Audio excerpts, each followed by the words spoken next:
नमस्कार, next 9 news देख रहे हैं आप। आपके साथ मैं हूं मानसी जायसवाल। मध्य प्रदेश की सियासत लगातार गर्माती हुई नजर आ रही है।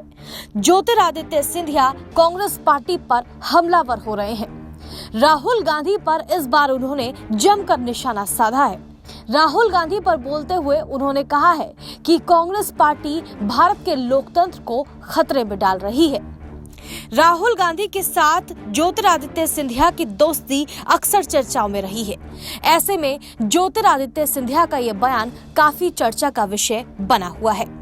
सुनिए आखिरकार ज्योतिरादित्य सिंधिया ने क्या कुछ कहा।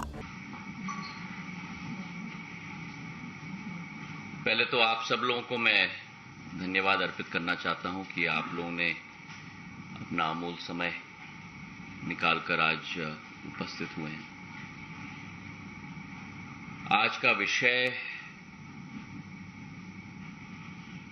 देश में जो गतिविधियां प्रमुख विपक्षी पार्टी और प्रमुख विपक्षी पार्टी के नेता राहुल गांधी जी की रही हैं, उन पर आपके समक्ष कुछ तथ्य मैं रखना चाहता हूं। पिछले कुछ दिनों में जिस तरीके से श्री राहुल गांधी और कांग्रेस पार्टी ने जहां एक तरफ न्यायतंत्र पर दबाव और धमकी की विचारधारा के साथ कार्य किया है, और जिस तरह उन्होंने अपनी व्यक्तिगत कानूनी लड़ाई को एक लोकतंत्र की कानूनी लड़ाई के रूप में प्रेषित करने की कोशिश की है, उससे एक बात तो स्थापित हो चुकी है कि कांग्रेस पार्टी इस देश में लोकतंत्र के साथ खिलवाड़ करने में और नई लो पर जाने में कोई कमी नहीं छोड़ेगी। जिस तरीके से they are trying to do everything possible to stay politically relevant, और अपने आप को मैं ये कहूंगा कि एक लोकतंत्र की लड़ाई नहीं लेकिन एक स्वार्थ की लड़ाई लड़ी जा रही है, इसकी हम जितना निंदा करें वो कम होगा। आप सब वाकिफ हैं कि ये पहली बार नहीं है कि कोई व्यक्ति, कोई सांसद की संसदीय सदस्यता को बर्खास्त की गई है। पिछले 10 वर्षों में कई लोग इस सूची में शामिल हैं। जयललिता जी हैं, आजम खां हैं, कांग्रेस के सांसद रशीद मसूद हैं। पर ये क्या कारण है कि इस बार इतना हंगामा किया जा रहा है? इस बार लोकतंत्र के मंदिर को, हमारे संसद को चलने नहीं दिया जा रहा। क्या कारण है कि इस बार काले कपड़े पहनकर लोग अपनी प्रस्तुतिकरण कर रहे हैं, जबकि ये पहले कभी भी ये स्थिति कांग्रेस पार्टी के द्वारा ये प्रस्तुतिकरण नहीं हुई? और इसका कारण है राहुल जी को एक विशेष सत्कार दिया जा रहा है। साधारण तौर पर जो पिछले कई दिनों में हमने दृश्य देखा है, जमानत के लिए जब गए थे तो पूरी कांग्रेस की फौज, जिसमें नेता, मुख्यमंत्री की सूची, उप मुख्यमंत्रियों की सूची, सदन के नेताओं की सूची, कभी जो व्यक्ति जमानत के लिए जाता है वो अपने साथ नेताओं का फौज लेके जाता है। अगर ये अदालत के ऊपर प्रेशर नहीं है तो क्या है? और इसी के साथ साथ जो माहौल पूरे देश में तैनात किया गया, जहां शहर शहर में ट्रेनें रोकी गई, आम जन की आवागमन में रोड़े अटकाए गए, मैं पूछना चाहता हूं कांग्रेस पार्टी से कि क्या यह गांधीवाद का सिद्धांत है? इस प्रश्न का उत्तर दें। और ये व्यक्ति विशेष के लिए क्यों सब किया जा रहा है?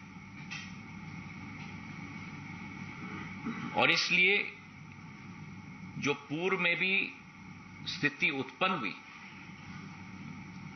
2013 तक पीपल रिप्रेजेंटेशन एक्ट में सेक्शन 8/4 1951 का मानहानि के मामले में किसी व्यक्ति के ऊपर कन्विक्शन अगर किया जाता था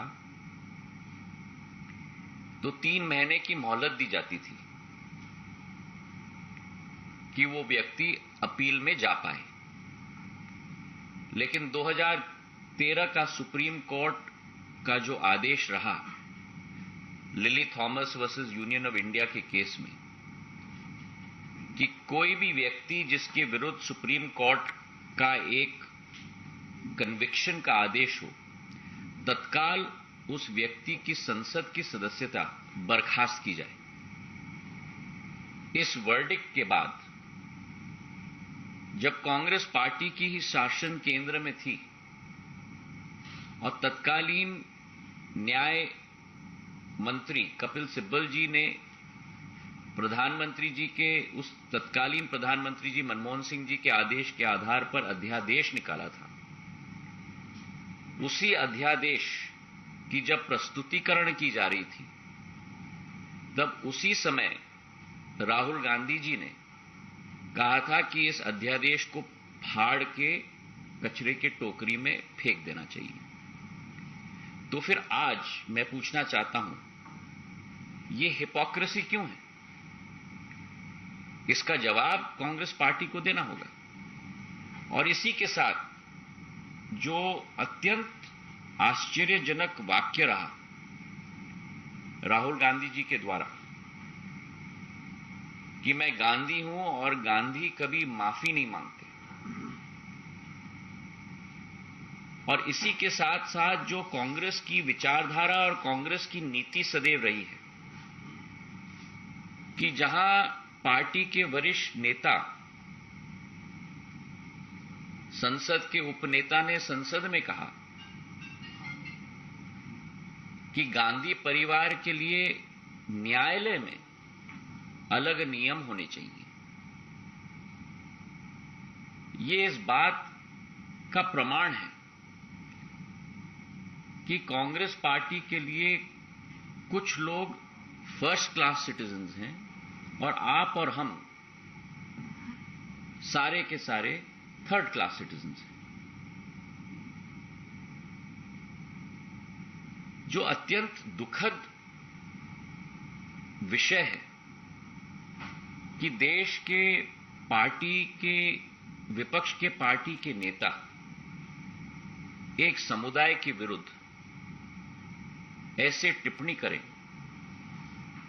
कि पूर्ण समुदाय चोर है, उस समुदाय को अपमानित करें, हमारे पिछड़े वर्ग को कलंकित करें और उसके बाद ऐसे वक्तव्य दिए जाएं। मैं मानता हूं कि जिस कांग्रेस पार्टी ने पिछड़े वर्ग को कलंकित और अपमानित करने का काम किया है, जिस कांग्रेस पार्टी ने हमारे सैनिकों की वीरता पर प्रमाण मांगा है, जिस कांग्रेस पार्टी ने यह वक्तव्य दिया है कि हमारे सीमावर्ती इलाके पर चीन के द्वारा हमारे सैनिकों की पिटाई हुई है,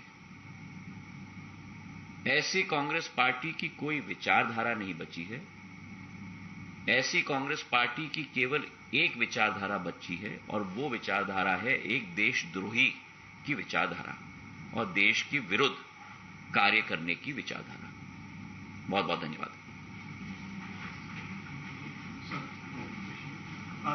तो सुना आपने, ज्योतिरादित्य सिंधिया लगातार कांग्रेस पार्टी पर हमला बोलते हुए नजर आ रहे हैं और इस बार राहुल गांधी को घेरते हुए उन्होंने क्या कुछ कह दिया। अब ज्योतिरादित्य सिंधिया के इस बयान पर क्या कुछ पलटवार कांग्रेस पार्टी की तरफ से आता है, यह आने वाले समय में देखना होगा। फिलहाल इस खबर में बस इतना ही। देश और दुनिया की तमाम बड़ी खबरों के लिए देखते रहिए नेक्स्ट 9 न्यूज।